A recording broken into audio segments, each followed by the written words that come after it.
Let's look at how to identify performance gaps and needs.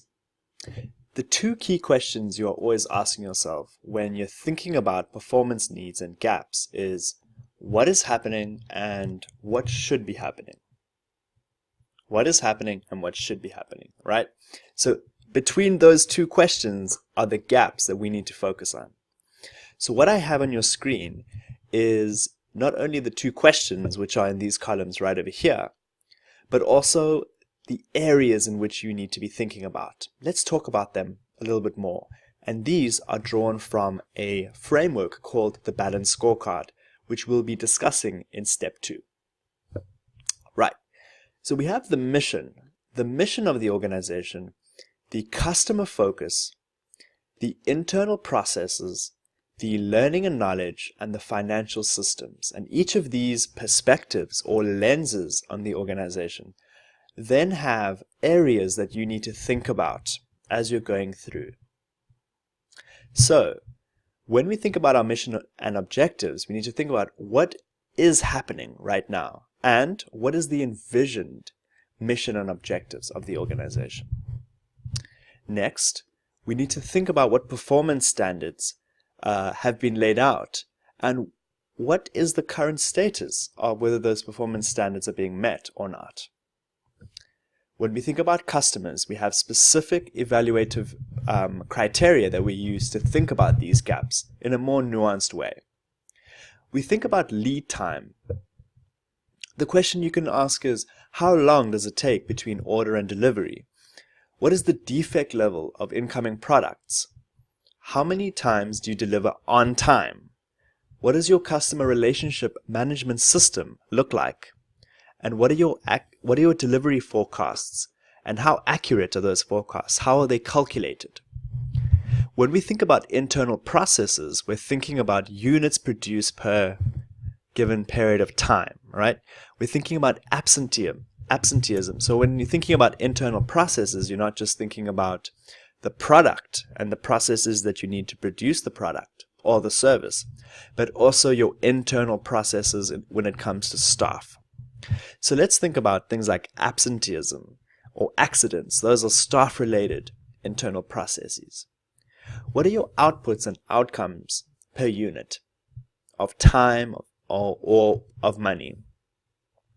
How accurate are the job descriptions? So when jobs were advertised, for example, it might be helpful to look at what those jobs look like and what they actually look like on paper compared to what the people who are employed in those jobs are actually performing, the job functions, compared to the job descriptions.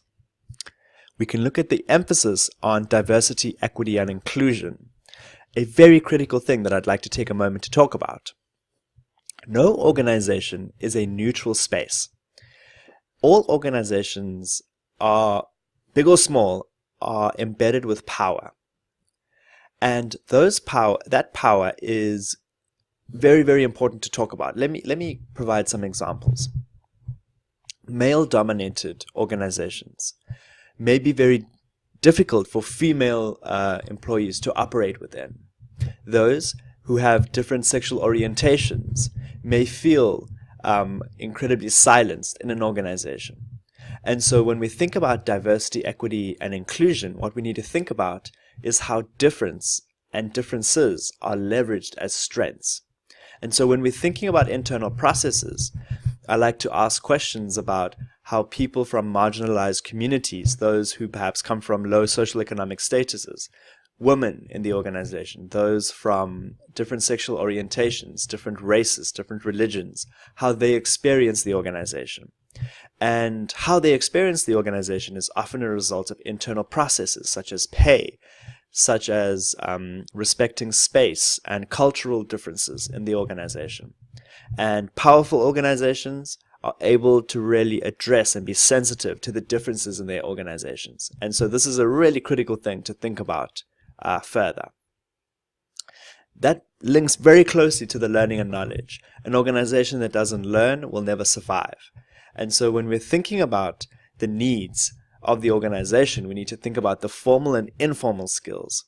Do people have the formal skills, the job description skills and the informal skills, the interpersonal skills that they may need to affect their job performance. I also want to bring back, once again, the importance of diversity, equity, and inclusion training, sensitivity training, equity training. Diversity training is very, very important for organizations to have in their organization, and to invest resources to really become inclusive spaces. Given the legacy of inequality in the world around us, when organizations really focus on leveraging and bringing in people and their strengths and their differences, we find that organizations perform exponentially well compared to those organizations who don't. And the difference is the training and the emphasis on those needs. Finally, financial systems, when we think about economic predictions, their budget targets, and their accounting systems, what should be happening compared to what is happening, is a critical way for you to think about this. So, to sum up this lecture, feel free to go through this workbook and actually, with your team, with your colleagues, or even with you as yourself, go through this workbook and actually jot down some of these gaps.